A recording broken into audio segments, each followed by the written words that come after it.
La crise à l'est du Congo et le rôle de l'Europe. La Russie soutient Tshisekedi et met en garde le M23 et Paul Kagame. Bonjour à tous et bienvenue sur ABC Info. Aujourd'hui, nous allons parler d'une crise qui secoue l'est de la République démocratique du Congo, RDC, une région riche en ressources mais déchirée par la guerre. Saviez-vous que l'Europe joue un rôle direct dans cette tragédie? Mais avant de plonger dans les détails, abonnez-vous à ABC Info pour ne rien manquer de nos analyses percutantes et rester informé sur les enjeux qui façonnent notre monde. Alors, prêt à découvrir la vérité? C'est parti!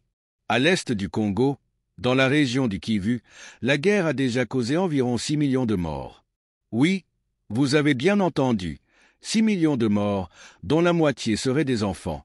Cette région, frontalière du Rwanda, est le théâtre d'un conflit complexe impliquant des groupes armés, des puissances étrangères et des multinationales avides de ressources. Aujourd'hui, on parle surtout du groupe rebelle M23, qui déstabilise la région avec le soutien du Rwanda.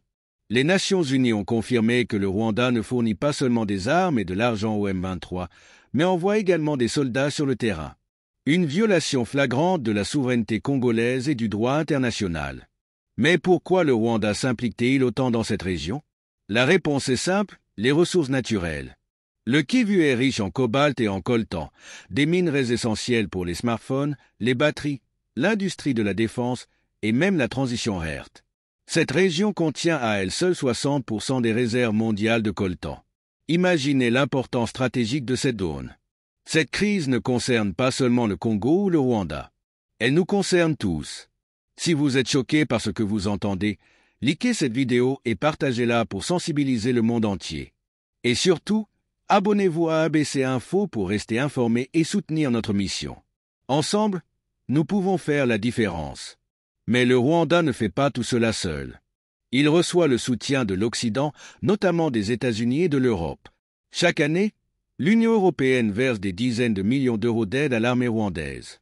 En février 2024, l'UE a même signé un protocole d'accord privilégié sur les matières premières avec le Rwanda, encourageant indirectement le pillage des richesses congolaises. En avril 2024, juste 2 mois après cet accord, le M23 a occupé la localité de Rubaya, qui représente 15% de la production mondiale de coltan. Chaque mois, 150 tonnes de coltan sont passées en contrebande du Congo vers le Rwanda. Un pillage organisé au profit des multinationales occidentales. La complicité de l'Occident. Certains se demandent comment un pays relativement petit comme le Rwanda peut déstabiliser un géant comme le Congo. La réponse est simple, le Rwanda n'agit pas seul. Il est soutenu par des puissances occidentales qui profitent de cette instabilité pour s'accaparer les ressources congolaises. En 2012, le M23 avait été battu, en partie parce que les soutiens internationaux du Rwanda avaient suspendu leur financement. Aujourd'hui, si l'Occident cessait de sponsoriser cette guerre, elle pourrait prendre fin rapidement. Mais au lieu de cela, l'Europe continue de soutenir le Rwanda, tout en parlant de droit international lorsqu'il s'agit de l'Ukraine ou de la Palestine.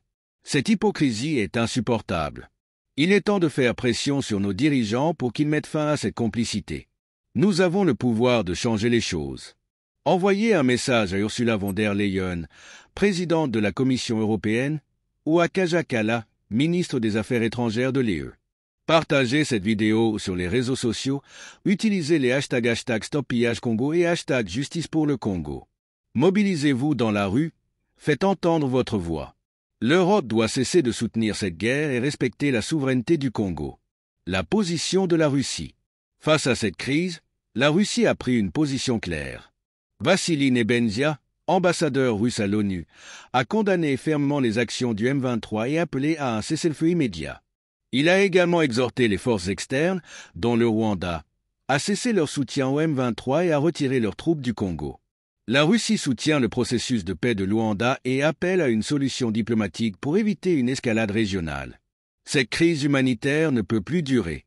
Des millions de civils souffrent et des centaines de milliers de déplacés sont coupés du monde. La communauté internationale doit agir maintenant pour mettre fin à cette tragédie. Les conséquences de cette guerre sont dévastatrices.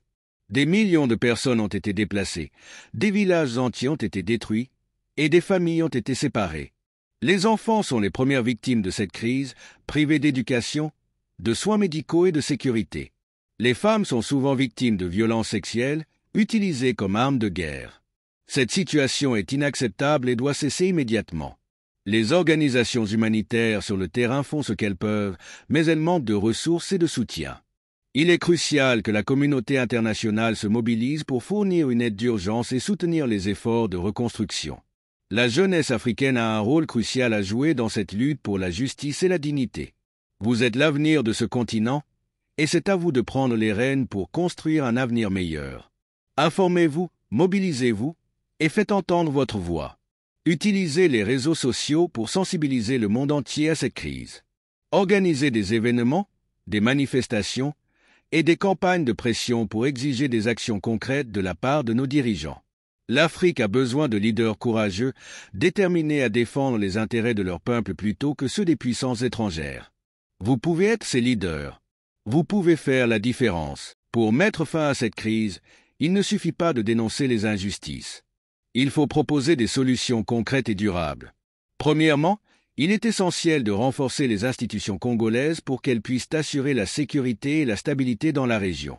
Cela passe par une réforme de l'armée et des forces de sécurité, ainsi que par une lutte sans merci contre la corruption. Deuxièmement, il faut mettre en place des mécanismes de justice transitionnelle pour juger les responsables des crimes de guerre et des violations des droits de l'homme. Les victimes doivent obtenir réparation et les coupables doivent être tenus responsables de leurs actes. Cela contribuera à rétablir la confiance entre les communautés et à construire une paix durable. Enfin, il est crucial de promouvoir le développement économique et social dans la région. Les populations locales doivent bénéficier des richesses de leurs terres. Cela signifie investir dans l'éducation, la santé, les infrastructures et les industries locales. En créant des emplois et des opportunités, on réduit les tensions et on offre une alternative à la violence. La crise à l'est du Congo ne peut pas être résolue par les Africains seuls. Elle nécessite une solidarité internationale véritable et désintéressée. Les pays occidentaux, qui ont longtemps profité de l'exploitation des ressources congolaises, ont une responsabilité morale et historique dans cette crise. Ils doivent cesser de soutenir les régimes et les groupes armés qui alimentent le conflit et commencent à investir dans des projets de développement durable. Les organisations internationales, comme les Nations Unies et l'Union africaine, doivent également jouer un rôle plus actif. Elles doivent mettre en place des missions de paix robustes, capables de protéger les civils et de désarmer les groupes armés. Elles doivent aussi soutenir les initiatives locales de réconciliation et de reconstruction. Enfin, la société civile internationale a un rôle crucial à jouer. Les ONG, les médias et les citoyens du monde entier doivent continuer à sensibiliser l'opinion publique à cette crise. La pression populaire peut obliger les gouvernements à agir et à mettre fin à leur complicité dans cette tragédie.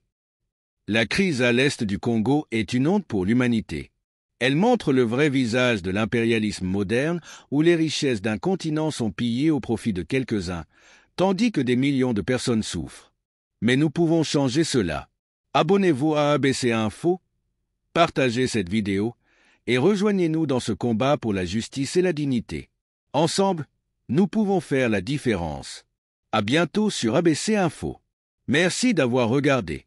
N'oubliez pas, l'avenir du Congo et de l'Afrique dépend de nous tous.